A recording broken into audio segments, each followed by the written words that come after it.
ಮನ ನೋಡಯ್ಯ ಜಗವಸುತ್ತಿರುವುದು ನಿನ್ನಯ ಮಾಯೆ, ಜಗವಸುತ್ತಿರುವುದು ನಿನ್ನಯ ಮಾಯೆ. ಕರಿಯ ಕನ್ನಡಿಯೋಳು ಅಡಗಿದಂತಯ್ಯ, ಕರಿಯ ಕನ್ನಡಿಯೋಳು ಅಡಗಿದಂತಯ್ಯ, ನೀಯನ್ನೊಳಗೆ ಅಡಗಿದೆ ಅಯ್ಯ, ನೀಯನ್ನೊಳಗೆ ಅಡಗಿದೆ ಅಯ್ಯ. ಕೂಡಲ ಸಂಗಮ ದೇವಾದೇವ. ವೃತ್ತಿಯಿಂದ ಶಿಕ್ಷಕರಾದರೂ ಕೂಡ ಅವರಾಗಿರ್ತಕ್ಕಂಥ ಸಾಹಿತ್ಯಾಭಿರುಚಿ, ಸಾಹಿತ್ಯ ಆಸಕ್ತಿ ಏನು ಗೊತ್ತಾಗ್ತಂದ್ರೆ ಅವರಲ್ಲಿ ಸಾಹಿತ್ಯದ ಬಗ್ಗೆ ಇರ್ತಕ್ಕಂಥ ಆಸಕ್ತಿ. ಅವರು ಮೂಲತಃ ದೈಹಿಕ ಶಿಕ್ಷಕರು ಆದರೂ ಕೂಡ ಕವನಗಳನ್ನ, ಕಥೆಗಳನ್ನ, ಕವಿತೆಗಳನ್ನ ಬರೆಯುವಲ್ಲಿ ಬಹಳ ಆಸಕ್ತಿಯನ್ನು ತೋರಿದಂಥವ್ರು. ನೀವು ಆಗಾಗ ಹಲವಾರು ಪತ್ರಿಕೆಗಳಲ್ಲಿ ನೋಡಿರಬಹುದು, ಹಲವಾರು ಚುಟುಕು ಕವಿತೆಗಳು, ಕವನಗಳು ಆಗಲೇ ಪ್ರಕಟಗೊಂಡವು, ಪತ್ರಿಕೆಗಳಲ್ಲಿ ಕೂಡ ಪ್ರಕಟಗೊಂಡವು. ಇವರು ಸಾಹಿತ್ಯದ ಬಗ್ಗೆ ತುಂಬಾ ಆಸಕ್ತಿಯನ್ನು ಹೊಂದಿದವರು. ಇವರು ದೈಹಿಕ ಶಿಕ್ಷಕರಾದರೂ ಕೂಡ ಈ ಶಿಕ್ಷಕ ವೃತ್ತಿಯನ್ನು ಮುಂದುವರಿಸುತ್ತಾ ಪತ್ರಿಕೋದ್ಯಮದಲ್ಲಿ ಸ್ನಾತಕ ಪದವಿಯನ್ನು ಪಡ್ಕೊಂಡಾರ. ನಮ್ಮ ಶಾಲೆ ಆರಂಭವಾಗೋದು 7:30ಕ್ಕೆ. 7:30 ಗಂಟೆಗೆ ಪ್ರೇಯರ್ ಆಗಬೇಕು ಅಂದ್ರೆ 7:30ಕ್ಕೆ ಅವರು ಹಾಜರಿರ್ತಿದ್ರು ಮಕ್ಕಳೊಂದಿಗೆ.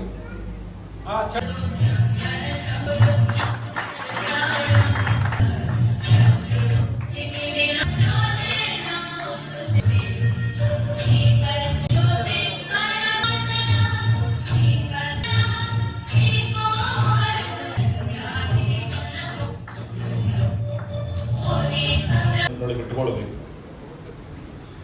ಬಹುತೇಕ ಇವತ್ತಿಗೂ ಕೂಡ ತಿಳ್ಕೊಳ್ಳುವಂಥದ್ದು ಏನು ಅಂತಂದ್ರೆ, ಈ ವೇದಿಕೆ ಎಷ್ಟು ಅದ್ಭುತವಾಗಿರುವಂತ ವೇದಿಕೆ ಆಯಿತು ಅಂತಂದ್ರೆ, ದೇಶದ ಗಡಿ ಕಾಯುವಂತ, ಗನ್ ಹಿಡಿದು ಗಡಿ ಕಾಯುವಂತ ಯೋಧನಿಗೂ ಸನ್ಮಾನ ಆಯಿತು, ನೇಗಿಲ ಹೊತ್ತಿರುವಂತ ರೈತನಿಗೂ ಕೂಡ ಸನ್ಮಾನ ಆಯಿತು, ಲೆಕ್ಕನೆಯನ್ನ ಹಿಡಿದು ಕೃತಿಯನ್ನ ರಚಿಸುವಂತ ಸಾಹಿತಿಗಳಿಗೂ ಕೂಡ ಸನ್ಮಾನ ಆಯಿತು. ಬಹುತೇಕ ಈ ವೇದಿಕೆ ಇವತ್ತು ಅರ್ಥಪೂರ್ಣವಾಗಿರುವಂತ ವೇದಿಕೆ ಅಂತಂದ್ರೂ ಕೂಡ ತಪ್ಪಾಗ್ಲಿಕ್ಕಿಲ್ಲ.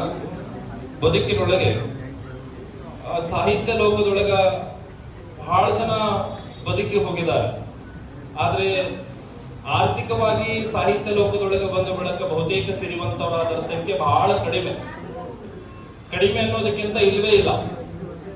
ಅಂದ್ರೆ ನಾನು ಹೇಳಕ್ ಹೊಂಟಿದ್ದೇನು ಅಂತಂದ್ರೆ, ಶಿವರಾಮ್ ಕಾರಂತ್ ಅವರು ಬಹುತೇಕ ಅವರ ಧರ್ಮ ಪತ್ನಿಯನ್ನ ಕಳ್ಕೊಂಡಿರುವಂತ ಗಳಿಗೆ ಒಳಗ ಅವರ ಕೃತಿಯನ್ನು 9 ರೂಪಾಯಿಗೆ ಅಡವಿಟ್ಟು ಸಂಸ್ಕಾರವನ್ನ ಮಾಡಿದ್ದನ್ನ ನಾವೆಲ್ಲರೂ ಕೂಡ ನೋಡುತ್ತೇವೆ.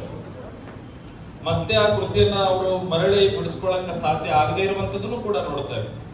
ಅಂದ್ರೆ ನಾ ಹೇಳಕ್ ಹೋಗ್ತಾ ಇರುವಂತದ್ದು ಏನು ಅಂದ್ರೆ, ಈ ಪುಸ್ತಕಗಳ ಸಾಹಿತ್ಯ ಲೋಕದ ಹುಚ್ಚಿದೆಯಲ್ಲ, ಆ ಹುಚ್ಚುತನದೊಳಗೆ ಹೋದ್ರು ಅಂತಂದ್ರೆ ಬಹುತೇಕ ಆರ್ಥಿಕವಾಗಿರುವಂತದ್ದೆಲ್ಲನೂ ಕೂಡ, ಫೈನಾನ್ಸ್ಗೆ ಎಲ್ಲನೂ ಕೂಡ ಮರೆತು ಸಾಹಿತ್ಯ ಲೋಕಕ್ಕೆ ಮಾತ್ರ ಕೊಡುಗೆ ಕೊಡಬೇಕನ್ನುವಂಥದ್ದು ಯಾರಿಗೆ ಹುಟ್ಟುತ್ತದೆ ಅಂತಂದ್ರೆ ಅದು ಸಾಹಿತಿಗಳಿಗೆ ಮಾತ್ರ ಹುಟ್ಟುತ್ತದೆ ಅನ್ನುವಂಥದ್ದನ್ನ ನಾವೆಲ್ಲರೂ ಕೂಡ ಬರೆಯುವಂಥದ್ದೇನಿಲ್ಲ, ಬರ್ಕೊಂಡು ಬರುವಂತೆ ನಾಳೆ ಬರ್ಕೊಂಡು ಬಂದು ನನಗೆ ತೋರಿಸುವಂತ ತಿಳ್ಕೊಂಡು ದ ರಾ ಬೇಂದ್ರೆ ಅವರು ಹೇಳ್ತಾರೆ.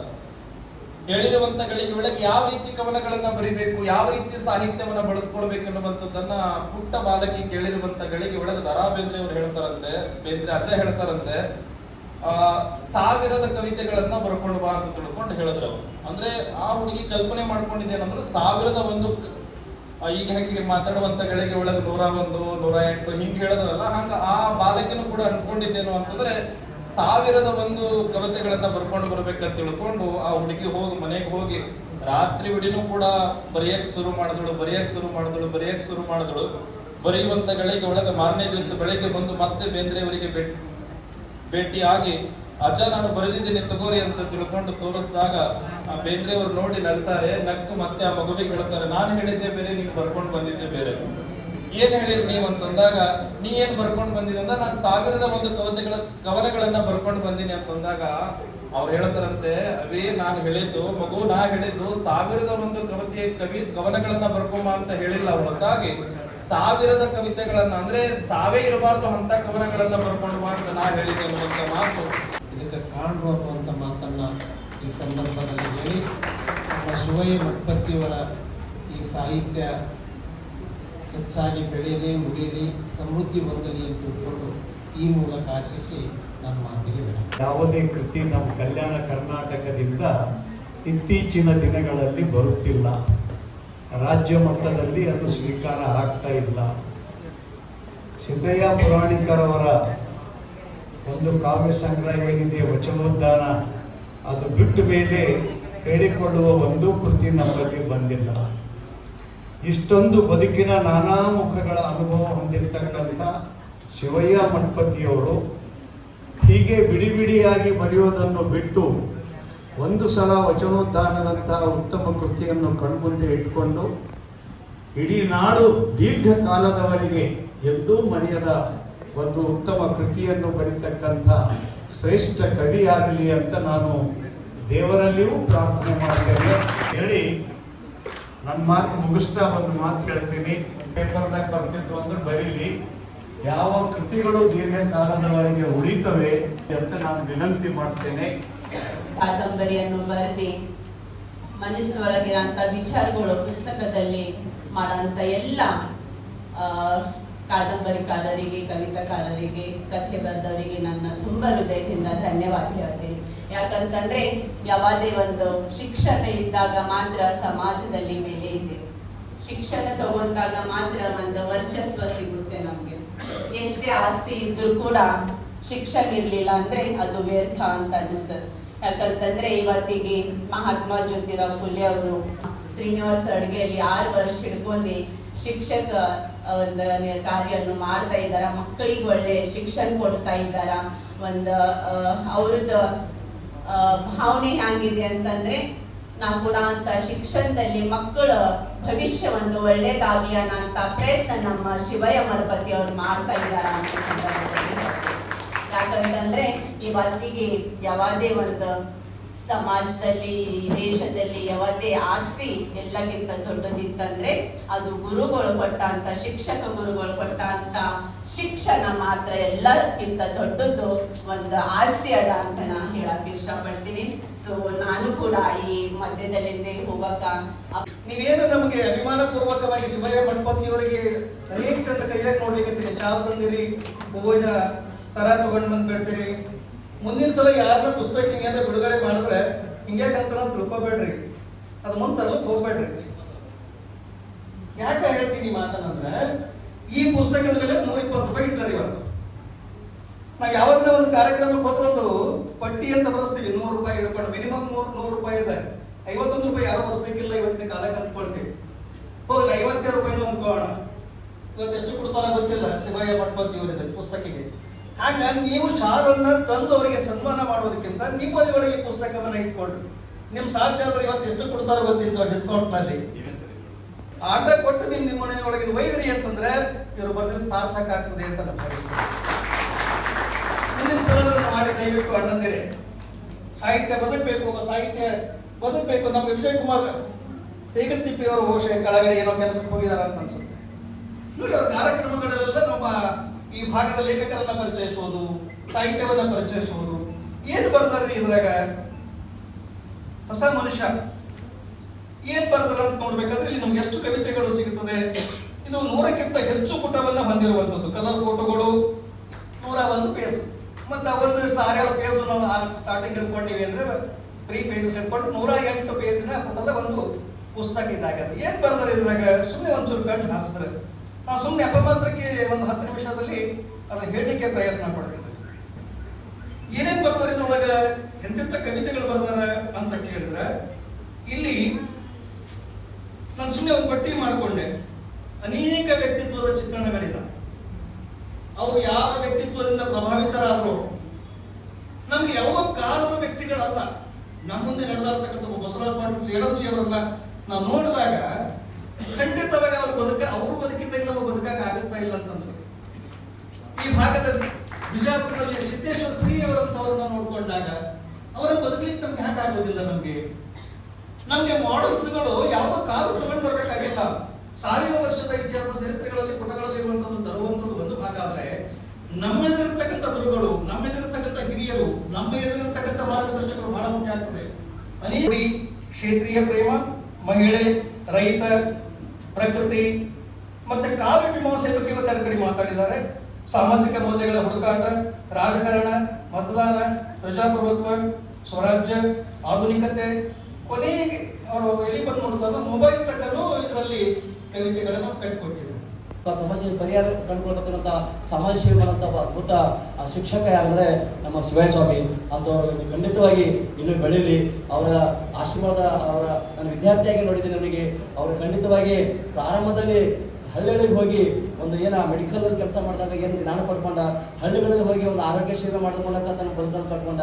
ಹಾಗಾಗಿ ನಮ್ಮ ಮೆಡಿಕಲ್ ಆಗಿದ್ದಂಥ ಸರ್ ಇದ್ದಾರೆ, ಅವರೆಲ್ಲರೂ ತಮ್ಮ ಅದ್ಭುತವಾದಂಥ ಅವ್ರಿಗೆ ಸೇವೆ ಮಾಡಿದ್ದಾರೆ.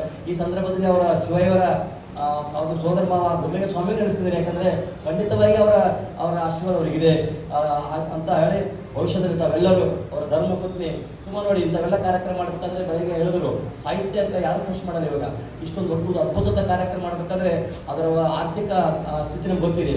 ಆದರೆ ಖಂಡಿತವಾಗಿ ನಾವು ಏನು ನಮ್ಮ ನಾಗೇಂದ್ರ ಮಸೂದ್ ಸರ್ ಅವರು ಖಂಡಿತವಾಗಿ ಅವರ ಪುಸ್ತಕಗಳನ್ನು ನಾವೆಲ್ಲರೂ ಖರೀದಿ ಮಾಡೋ ಮೂಲಕ ಅವರಿಗೆ ಪ್ರೋತ್ಸಾಹ ಮಾಡಬೇಕಂತ ಹೇಳಿ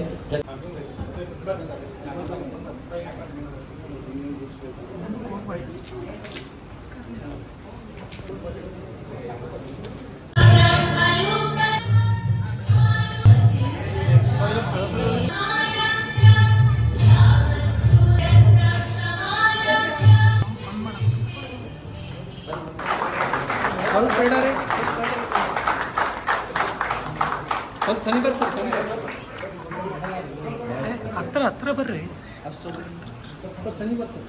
ಸನಿಕ್ ಬರ್ರಿ ಅಂತ ತೋರಿಸ್ರಿ.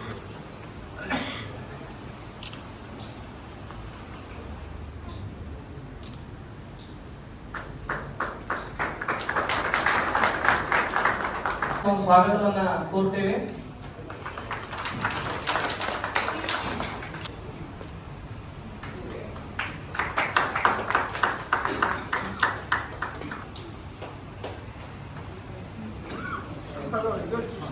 ರೆಡ್ಡಿ ಸರ್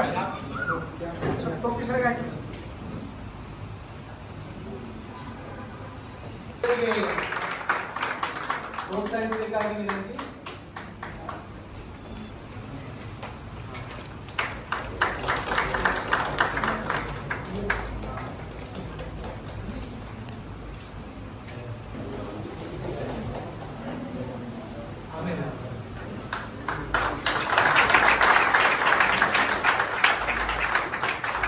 ಅದೇ ರೀತಿಯಾಗಿ ಇಂದಿನ ಕಾರ್ಯಕ್ರಮದ ಘನ ನೇತೃತ್ವವನ್ನು ವಹಿಸಿರುವಂತಹ ಚಪ್ಪಾಳೆಗಳವ್ರೆ.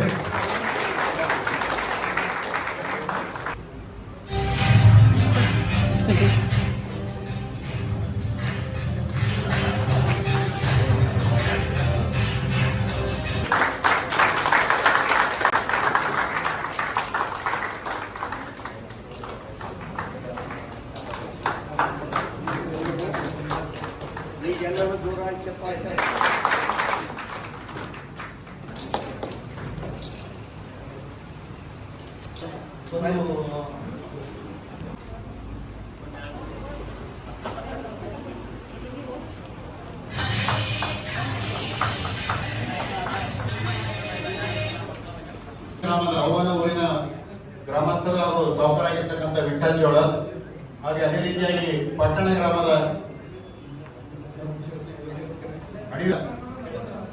ಅಡಿಯೂರಪ್ಪ ಭೀಮಣ್ಣ, ಶ್ರೀ ಶಿವಶರಣಪ್ಪ ಮೊತ್ತಪಲ್ಲಿ ಸರ್, ಇಡೀ ಕಲ್ಯಾಣ ನಾಡಿನಂತ ಕನ್ನಡ ಸಾಹಿತ್ಯಕ್ಕೆ ಅಮೂಲ್ಯವಾಗಿರ್ತಕ್ಕಂಥ ಗ್ರಂಥ ಅದು ಕನ್ನಡ ಸಾಹಿತ್ಯ ಸಂಜೀವಿನಿ. ಇಂಥ ಗ್ರಂಥದ ಕರ್ತೃ ಜೊತೆಗೆ ಸರ್ಕಾರಿ ಪ್ರಥಮ ದರ್ಜೆ ಕಾಲೇಜು ಕಾಳಿಗೆಯಲ್ಲಿ ಪ್ರಾಧ್ಯಾಪಕರಾಗಿ ಸೇವೆ ಸಲ್ಲಿಸುತ್ತಾ ಗ್ರಾಮೀಣ ಪ್ರದೇಶದ ಸಾವಿರಾರು ಮಕ್ಕಳಿಗೆ ದಾರಿದೀಪ ಆಗಿದ್ದಾರೆ. ಅದೇ ರೀತಿಯಾಗಿ ಇನ್ನೋರ್ವರು ಹಿರಿಯರು ಮಾರ್ಗದರ್ಶಕರು ಸಹೋದರ ಸಮನಾಗಿರ್ತಕ್ಕಂಥ ಶ್ರೀ ಗುರುಮೂರ್ತಿ ಹಿರೇಮಠ್ ಸರ್, ಇವರು 3 ದಶಕಗಳಿಂದಲೂ ಕೂಡ ಗ್ರಾಮೀಣ ಪ್ರದೇಶದಲ್ಲಿ ಸರ್ಕಾರಿ ಶಾಲೆಯಲ್ಲಿ ಸೇವೆ ಸಲ್ಲಿಸುತ್ತಾ ಪ್ರಸ್ತುತ ಸರ್ಕಾರಿ ಪ್ರೌಢಶಾಲೆ ಪಟ್ಟಣದಲ್ಲಿ ಮುಖ್ಯೋಪಾಧ್ಯಾಯರಾಗಿ ಸೇವೆ ಸಲ್ಲಿಸುತ್ತಿದ್ದಾರೆ. ಅದೇ ರೀತಿಯಾಗಿ ಸಹೋದರಿ ಸಮನಾಗಿರ್ತಕ್ಕಂಥ ಸಾವಿತ್ರಿ ಪಾಟೀಲ್, ಇವರ ಅಮೋಘ ಸಾಧನೆ ಸಿಪಿಎಡ್ ಹಿಡ್ಕೊಂಡು ಇಡೀ ಧಾರವಾಡ ವಿಶ್ವವಿದ್ಯಾಲಯದಲ್ಲಿ ಕೂಡ ಅವರ ಹೆಜ್ಜೆ ಗುರುತುಗಳನ್ನು CPEd, BPEd, MPEd, MA, PhD, MPhil, KSET ಇವೆಲ್ಲವೂ ಪದವಿ ಪಡೆದುಕೊಂಡು ಅದರಲ್ಲಿ ಕೂಡ ರಾಷ್ಟ್ರ ಮಟ್ಟದಲ್ಲಿ ಯೋಗ ಪಟುಗಳು ಕೂಡ ಹೌದು. ಅವರು ನಮ್ಮ ಜೂನಿಯರ್ ಆದ್ರೆ ಇವತ್ತು ಆಕಾಶ ಎತ್ತರಂತ ಒಂದು ಸಾಧನೆ ಮಾಡಿದ್ದಕ್ಕಾಗಿ ನಮ್ಮ ಒಂದು ಅಳಿಲು ಸೇವೆಯನ್ನು ಗುರುತಿಸಿ ತಮ್ಮ ಸಮಯ ದಾಸವನ್ನು ನೀಡಿ ಪ್ರಶಸ್ತಿ ಸ್ವೀಕರಿಸಿರ್ತಕ್ಕಂಥ ಎಲ್ಲ ಪ್ರಶಸ್ತಿ ಪುರಸ್ಕೃತರಿಗೆ, ಮಹನೀಯರಿಗೂ, ಪೂಜ್ಯರಿಗೂ, ಅತಿಥಿ ಮಹೋದಯರಿಗೆ ಮತ್ತೊಮ್ಮೆ ಅನಂತ ಹೃದಯ ತುಂಬಿ ವಂದನೆ ಅಭಿನಂದನೆ ಸಲ್ಲಿಸುತ್ತಿದ್ದೇವೆ. ಶ್ರೀ ರಾಘವೇಂದ್ರ ತುಕ್ಕಣ್ಣ ಸುಲೇಪೆ ಇವರು ಕೂಡ ನಮ್ಮ ಕರೆಗೆ ಹೋಗ್ಬಿಟ್ಟು ಬಂದು, ಸರ್ ದಯವಿಟ್ಟು ಸನ್ಮಾನ ಮಾಡಬೇಡಿ ಗುರುಗಳೇ. ಸರ್ ಬಾಬುರಾವ್ ಕೋಬಾಳ್, ಸಂಪಾದಕರು ಕಲ್ಯಾಣ ಚೇತನ ಕನ್ನಡ ದಿನಪತ್ರಿಕೆ. ನೋಡ್ರಿ, ಎಲ್ಲೇ ಇದ್ರು ಕೂಡ ಕಲ್ಯಾಣ ಕೋಬಾಳ್ ಅವರಲ್ಲಿ ಇವರನ್ನು ಪರಿಚಯ ಇದ್ದಿದ್ದಲ್ಲ, ಬರೀ ವಾಟ್ಸ್ಆಪ್ ನಲ್ಲಿ ಮೊಬೈಲ್ ನೋಡ್ಕೊಂಡು ಕವಿತೆ ಕಳಿಸ್ರಿ, ಮುಖ ನೋಡಿದ್ರೆ ಮನ್ಮನೆ ಅವ್ರಿಗೆ ಪ್ರಶಸ್ತಿ ಆಯ್ಕೆ ಮಾಡಿದಾಗ ಮಾತ್ರ ಅವರ ಪರಿಚಯ. ಅಲ್ಲಿಯವರಿಗೆ ಕೂಡ ಫೇಸ್ ಟು ಫೇಸ್ ಅವ್ರು ನೋಡೇ ಇಲ್ಲ, ಬರೀ ವಾಟ್ಸ್ಆಪ್ ನಲ್ಲಿ ಮೊಬೈಲ್ ನಲ್ಲಿ ಸುದ್ದಿ ಅರ್ಥ ಕೂಡ ಮನಸ್ಸು ಇಡೀ ಕಲ್ಯಾಣ ನಾಡು ಮತ್ತು ಕರ್ನಾಟಕ ಪರಿಚಯಿಸಿಕೊಟ್ಟಿರ್ತಕ್ಕಂಥ ಧೀಮಂತ ವ್ಯಕ್ತಿ ಯಾರಾದ್ರೂ ಬಾಬುರಾವ್ ಕೋಬಾಳ್ ಅಂತ ಹೇಳ್ಬೇಕಾಗ್ತದೆ. ಅದೇ ರೀತಿಯಾಗಿ ಇನ್ನೊಬ್ಬ ಹಿರಿಯರು ಮಾರ್ಗದರ್ಶಕರಾಗಿರ್ತಕ್ಕಂಥ ಶ್ರೀ ಚಂದ್ರಕಾಂತ್ ಬಿರಾದಾರ್ ಸರ್, ವ್ಯವಸ್ಥಾಪಕ ಸಂಪಾದಕರು ಶಿವಾಕೃಷಿ ಕನ್ನಡ ದಿನಪತ್ರಿಕೆ ಕಲಬುರಗಿ. ಇವರು ಕೂಡ ನಿರಂತರವಾಗಿರ್ತಕ್ಕಂಥ ತಮ್ಮ ಸೇವೆ ಯಾವತ್ತೂ ಕೂಡ ಯುವ ಪ್ರತಿಭೆಯನ್ನು ಗುರುತಿಸಿ ಗೌರವಿಸಿ ಅವರನ್ನು ಬೆಳಕು ಚೆಲ್ಲುವಂತ. ಅದೇ ರೀತಿ ಇನ್ನೊಬ್ಬ ಸಹೋದರ ಸಮಾನಾಗಿರ್ತಕ್ಕಂಥ ಶ್ರೀ ವೈಜನಾಥ್ ಹಿರೇಮಠ್, ಸಂಪಾದಕರು ಯಾದಗಿರಿ ಟೈಮ್ಸ್ ಕನ್ನಡ ದಿನಪತ್ರಿಕೆ. ದಯವಿಟ್ಟು ಸರ್ ವೇದಿಕೆ ಬರಬೇಕು. ಸುಮಾರು 4 ವರ್ಷಗಳಿಂದ ಇವರ ಸುದ್ದಿ ನನ್ನ ಅರ್ಥ ಕೂಡ ಕಲ್ಯಾಣ ನಾಡು ಉತ್ತರ ವಿನಂತಿಸಿಕೊಳ್ಳುತ್ತಿದ್ದೇನೆ. ಬಹುಶಃ ಅವರ ಸಾರ್ಥಕತೆಯ ಸನ್ನಿವೇಶ. ಯಾಕಂತ ರೈತರು ಬೇಕು, ನಮಗ ಗುರುಗಳು ಬೇಕು, ಜೊತೆಗೆ ಸೈನಿಕರು ರಾಷ್ಟ್ರಕ್ಕೆ ಎಲ್ಲರಿಗೂ ಬೇಕು. ಮಾಧ್ಯಮ ಕೂಡ ಪ್ರಜಾಪ್ರಭುತ್ವದ 4ನೇ ಅಂಗ ಇದು.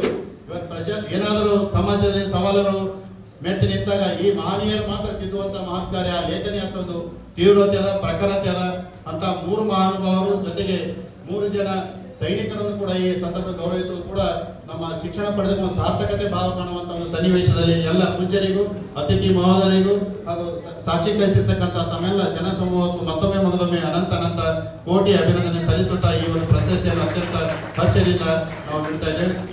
ಅವರಿಗೂ ಪ್ರಶಸ್ತಿ ಸ್ವೀಕರಿಸಿದವರಿಗೂ ಹಾಗೂ ಪ್ರಶಸ್ತಿ ವಿತರಿಸಿದವರಿಗೂ ಕೂಡ ಮತ್ತೊಮ್ಮೆ ಅನಂತ ಕೋಟಿ ವಂದನೆ ಅಭಿನಂದನೆಗಳು. ಧನ್ಯವಾದಗಳು ಸರ್.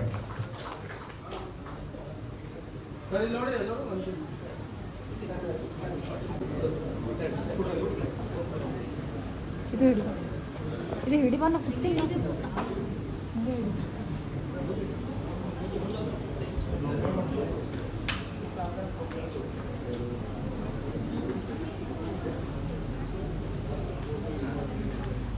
ಯಾರೀ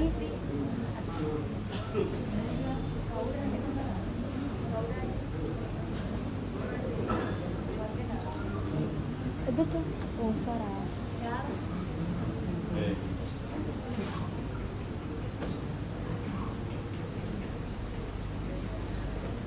ಐಫೋನ್ ಯಾವ್ದು?